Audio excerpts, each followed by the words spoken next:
सर्व कर्मचारी संघ हरियाणा का जिला स्तरीय त्रिवार्षिक सम्मेलन पटवार भवन में संपन्न हुआ, जिसकी अध्यक्षता भूप सिंह बड़ोलावली ने की। संचालन जिला सचिव सुरजीत दुसाद ने किया। इस अवसर पर राज्य प्रधान धर्मवीर फोगाट सर्व कर्मचारी संघ हरियाणा उपस्थित हुए और मुख्य वक्ता के तौर पर राज्य के पूर्व कोषाध्यक्ष किसान नेता राजेंद्र बाटू भी उपस्थित हुए। चुनाव पर्यवेक्षक के तौर पर डॉक्टर प्रतीक सिंह बान्ना, पूर्व प्रधान बेगराज व रमेश तुसांबड़ उपस्थित हुए, जिसने चुनाव प्रक्रिया को शुरू किया। देखिए राज्य प्रधान धर्मवीर फोगाट सम्मेलन को संबोधित करते हुए। ये है बड़ी, और जब राज की गद्दी पे बैठा आदमी लोक लाज को छोड़ देना तो परिस्थिति काफी विकट होती है। और हम एक ऐसे ही समय में जी रहे हैं, ऐसे ही समय के साक्षी हैं जो काफी उथल पुथल भरा है, देश के लेवल पे भी और दुनिया के लेवल पे भी।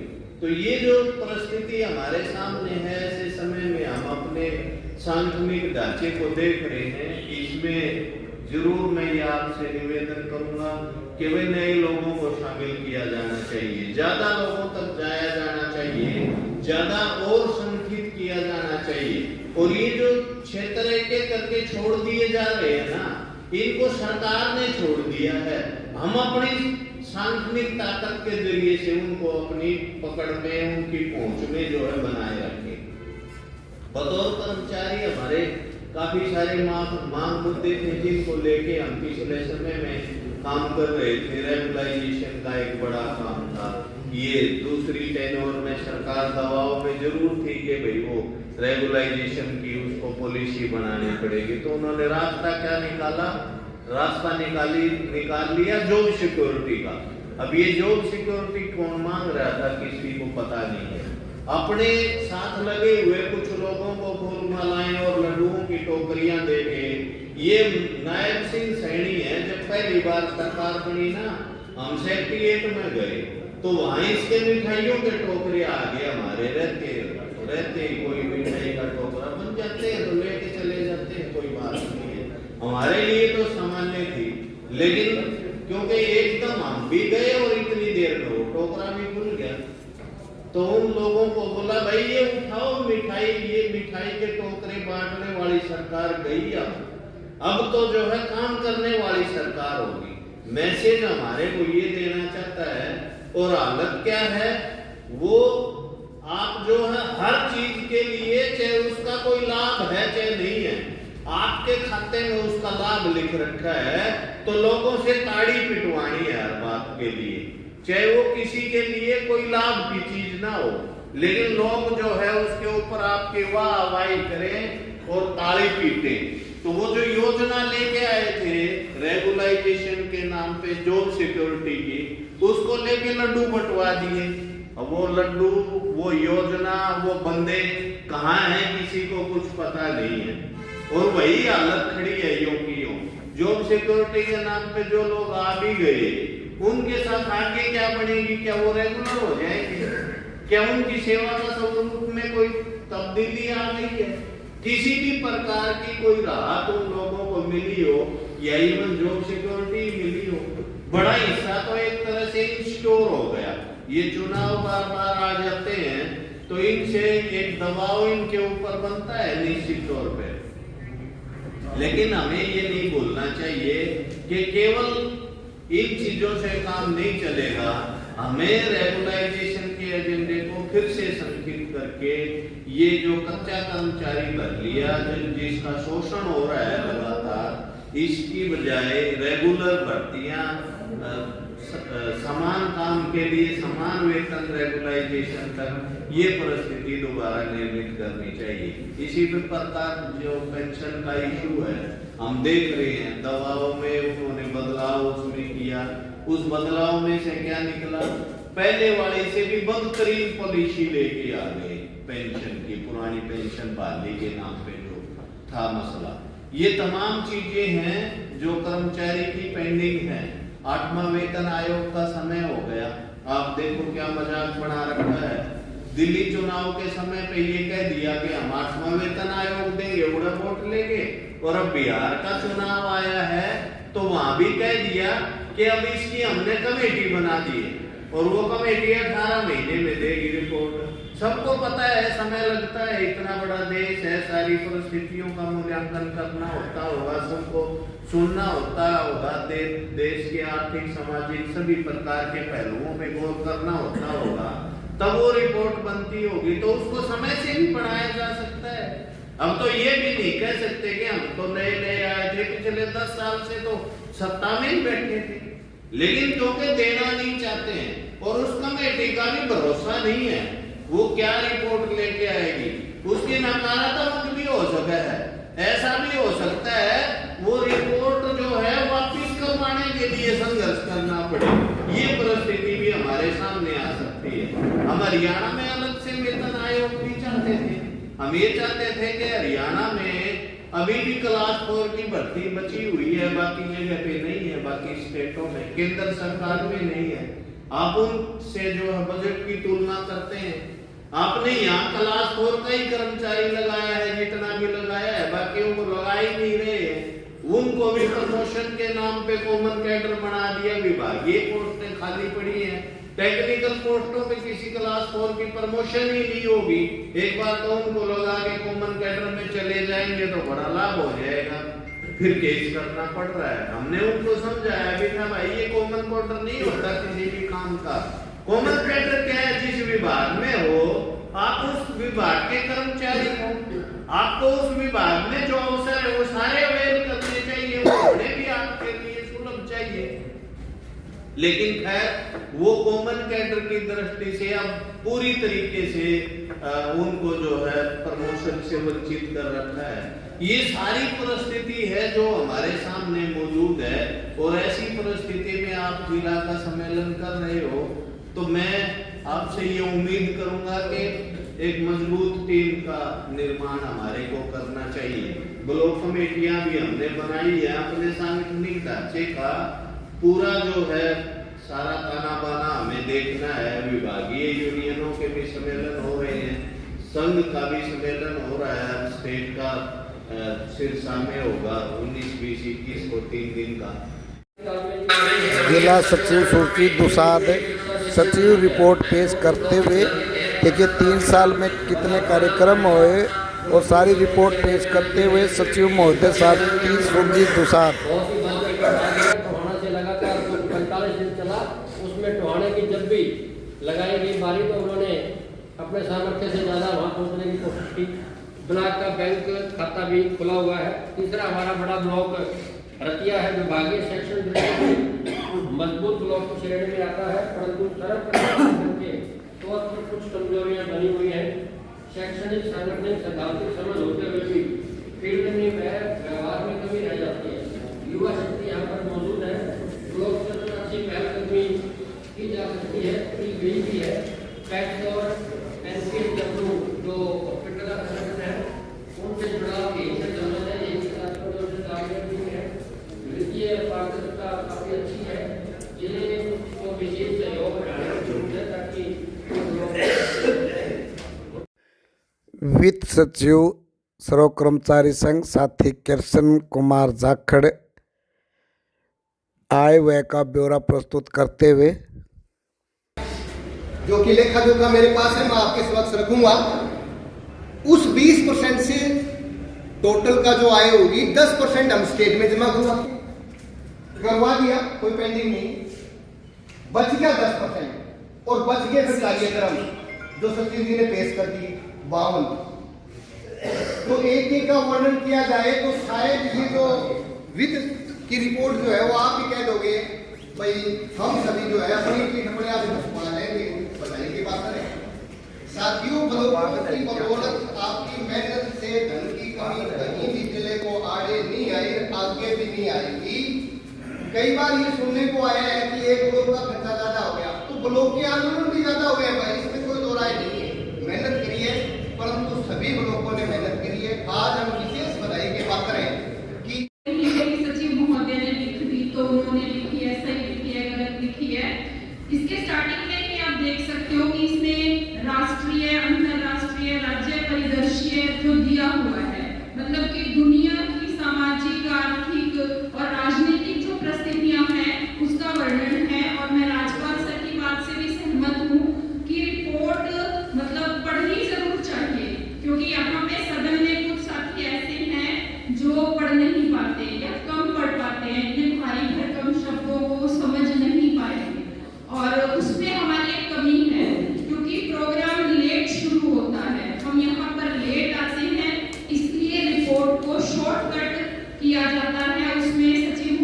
कोई गलती नहीं है, तो वो गलती है जो हमारी कमियां हैं वो हमें स्वीकार करनी चाहिए।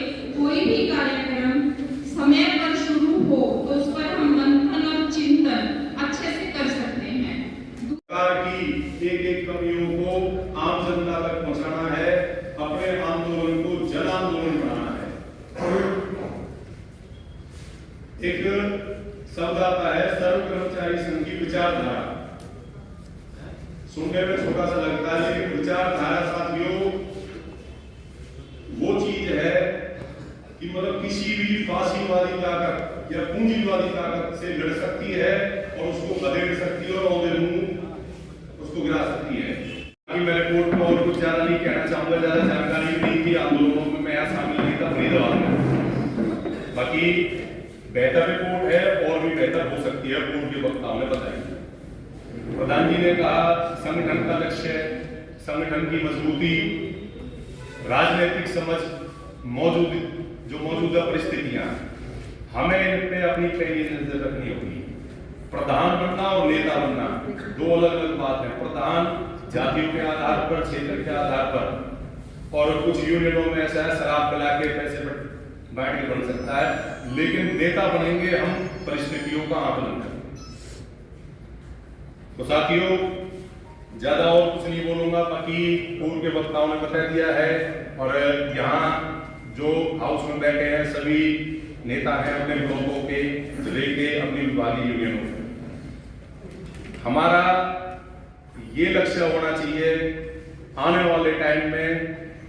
हम काफी लंबे समय से आंदोलन कर रहे हैं। 1986 में सर्व कर्मचारी संघ विघटन हुआ और विभागीय यूनियनों का विघटन हुआ कि जो हमारी समस्याएं हैं ये जो भी क्यों बनी क्यों रहती है।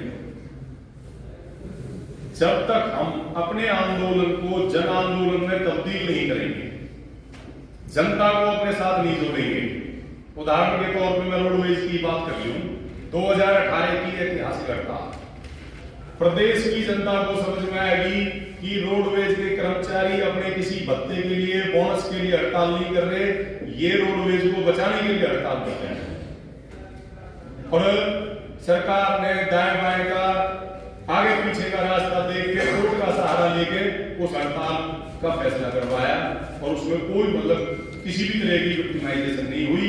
और उसके बाद रोडवेज का बेड़ा बढ़ाने के लिए मजबूर हुई सरकार। दूसरी बात कि हमारी समस्याएं खत्म नहीं होती। क्यों नहीं होती? जब तक हमारा लक्ष्य सत्ता पर मजदूरों और किसानों का, मजदूर वर्किंग क्लास, हम जो अपने आप को कर्मचारी कहते हैं हम उसको भी उस श्रेणी में रख सकते हैं। मजदूरों और किसानों का कब्जा नहीं होगा। बात कुछ अटपटी सी लगेगी, बाकी यहाँ सभी नेता बैठे हैं, समझ सकते हैं। रूस में ऐसा करके दिखाया था, किसानों और मजदूरों ने सत्ता पर कब्जा किया और अपनी नीतियों को पूरी दुनिया में पहुंचाया। हिंदुस्तान में सरकारी स्कूल, सरकारी परिवहन, सरकारी जो स्वास्थ्य है वो सब वहां की देन है। उन लोगों ने हमारे अच्छे रिश्ते थे, किस बात में थे, कोई चाय थोड़ी पीते थे साथ में बैठे, उन नीतियों को लागू करते थे जो आम जन के हित की होती थी। साथियों सम्मेलन का वो चल रहा है, तो आगे टीम को कोई भंग भी करना है, नई कमेटी भी बनानी है, बातें बहुत हैं। आप लोगों ने मेरे को ध्यान से सुना, बहुत बहुत धन्यवाद। मैं तो ये कह सकता हूँ कि पिछले 3 साल नहीं, पिछले 10 साल के कार्यकाल में जो हम चाह रहे हैं वो हो नहीं रहा। वो हो नहीं रहा है, उसमें कोई फतेहाबाद जिले की अकेली टीम का कसूर नहीं हो सकता। दोपहर का अलग होगा, शाम का अलग होगा, रात्रि का अलग होगा। फोन की तरह पैसे डलवाने पड़ेंगे।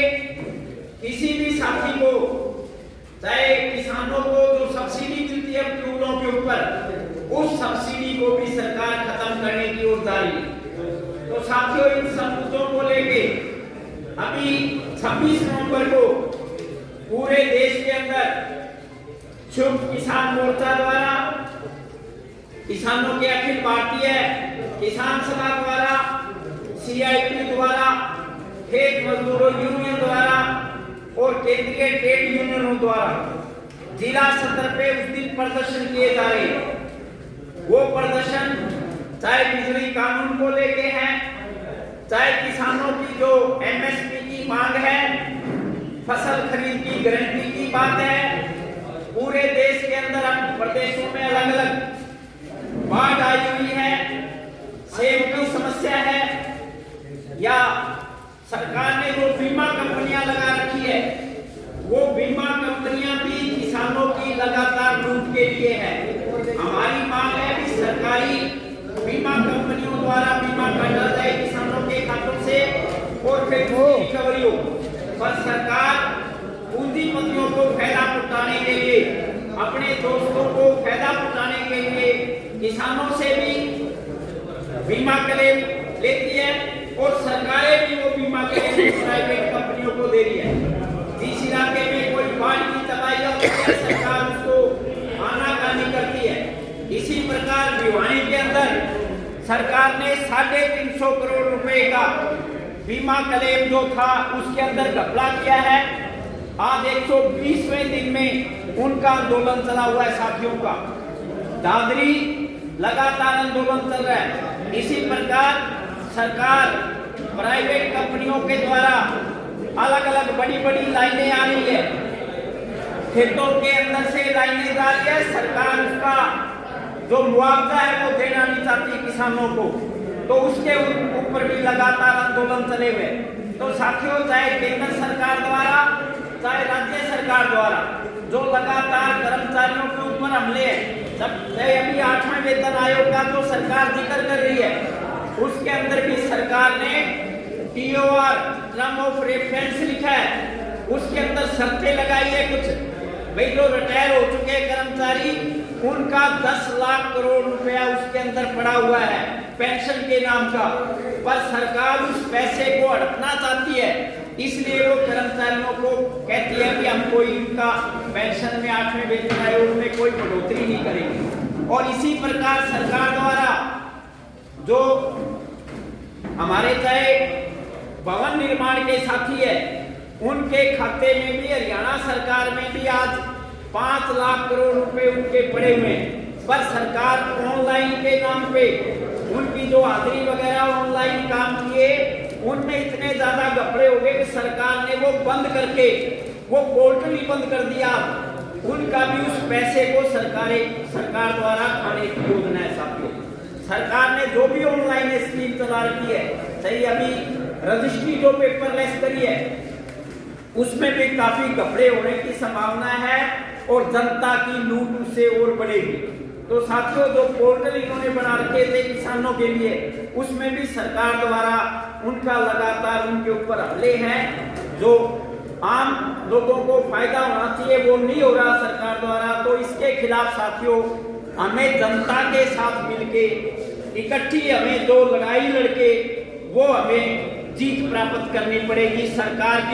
सरकार जो हम वोटों के द्वारा सरकारों को केवल नहीं हरा पाएंगे, जैसा इनका चाहे चुनाव आयोग पे, चाहे CBI पे, चाहे वो इनकम टैक्स डिपार्टमेंट पे, सरकार का जुडिशरी पे, सारी जगह जो कब्जा है, हमें अपने साथियों को और जनता के साथ मिलकर लामबंदी करते हुए आंदोलनों में ज्यादा से ज्यादा लोगों को उतारना पड़ेगा, तभी हमारी जीत हो सकती है।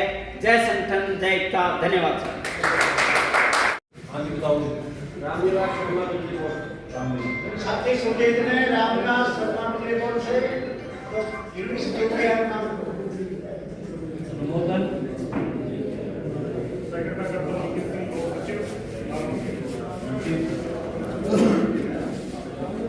साथी रामनिवास बिजली बोर्ड का नाम आया एक नाम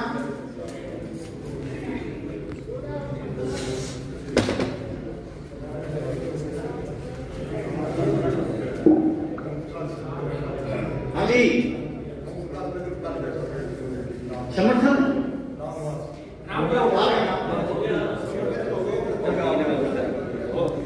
अगर और कोई नाम नहीं है, सेक्रेटरी का एक अहम पद होता है, संगठन की धुरी होता है। अगर और कोई नाम नहीं है क्या, तो सरल सम्मति से रामनिवास जी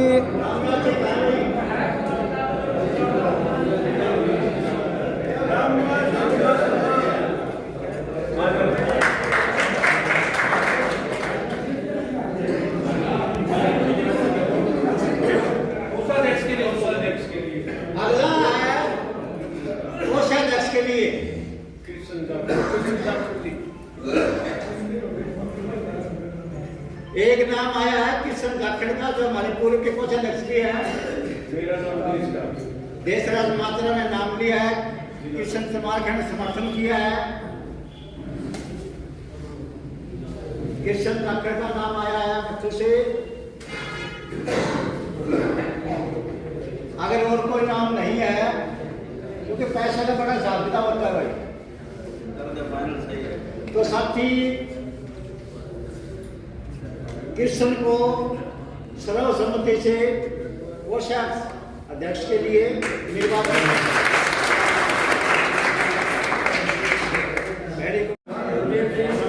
शपथ लेता हूं कि आज पूरे हाउस ने जो मुझे जिम्मेवारी सौंपी गई है, उस जिम्मेदारी को मैं बखूबी निभाने की कोशिश करूंगा।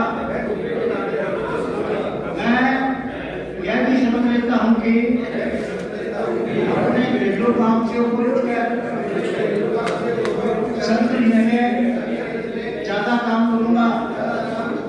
मैं समझ लेता हूं कि ऐसा कोई काम नहीं करूंगा जिससे संगठन को कोई नुकसान हो। उन्हें समझ लेता हूं कि संगठन हित में समाज के लिए पूरी तरह समर्पित रहूंगा। धन्यवाद।